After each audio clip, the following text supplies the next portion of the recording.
My name is Lorraine de Masi, and I'm 52 years old. Originally, I am from Long Island. I'm from Floral Park. I started studying graphic design at School of Visual Arts, and I got a job as a three-dimensional comp artist at Lancôme.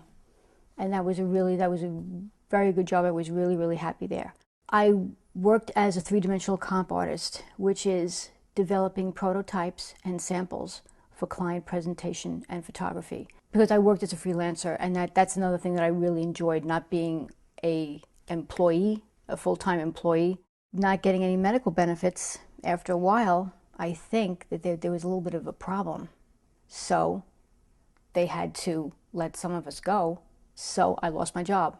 Being a wanderer, I wanted to go to Florence and study art. And that's what I did. I packed my bags and I moved to Italy.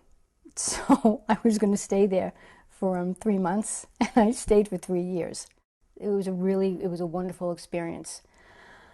So when I came home, I wanted to paint. I did want to paint, but I knew that I would have to make some kind of a living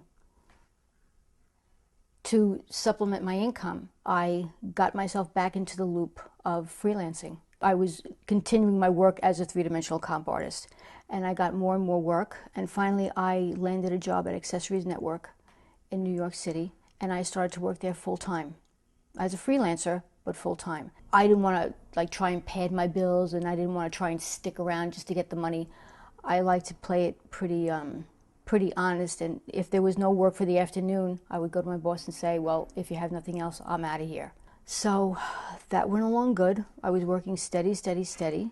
Now during this time, there were certain signs at work that were starting to crop up that things were not going to go along as they had been.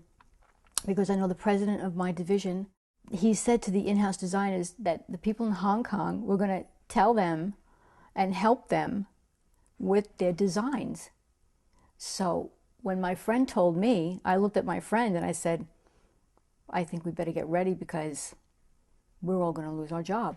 One particular Friday came and I was told there was no work the next week. And that's how basically they never sat me down. They never said, listen, Lorraine, this is going on. We don't need you anymore. Nothing. So that was it. There was no more work. When I lost my job, it was in 2006. Accessory Network called me back periodically to do some stuff. If they were in a fix, they would call me in. And that was pretty much it. Later on, somebody told me that advertising was really one of the first places to take the hit. I'm not really sure if that's the case, but I knew that I could not find work. I signed up with a staffing agency to do temporary office work. So I needed something to pay the bills. So that was okay for a while. That was in October of 2008. And then there was nothing. So what do you do except try to just keep yourself moving and do what you can? But there was no work. Everything stopped. And that was it. Right now there's nothing. I mean, when I worked, I saved what I could save because you could see what the situation was. And that's about it. So I worked a little bit, but it's been very, very spotty. I was on unemployment. My benefits have ended. I can't find a part-time job. Why can't I find anything? Yeah, and it's not as if I'm not looking in one sector either. If I have to do office work, of course I'll do it. That's not a problem. Anything. It's a little nerve-wracking. Yeah, it's a little nerve-wracking. You have to keep moving. You have to get out of the house every day and just keep speaking to people, keep contacting people. I'm not married. I have no children. So it's a little bit of a stress because I have to take care of myself. I have no spousal income. I am one of the millions of Americans with no coverage. The house I'm in, this is the house that I grew up in. And my mother and I live together. She's 78 years old. She's going to be 79 this month. And she works full-time in a bank. Full-time for 30 years. You can't spend, which is part of the reason why I think this country is in the state that it's in, is because people just So many people just think that they can spend and spend and not save anything, and nothing is going to happen.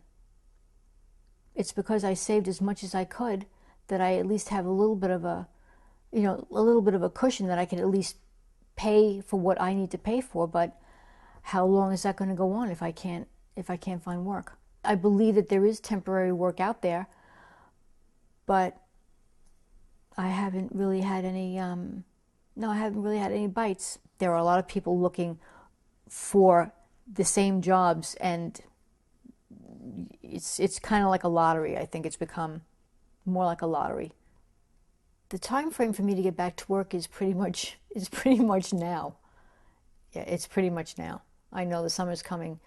People are going to be out of school looking for work, and so now you have that extra population, if you will, that's going to be looking as well. So as soon as I can. Yeah, as soon as I can. I don't know. Now. Mm-hmm.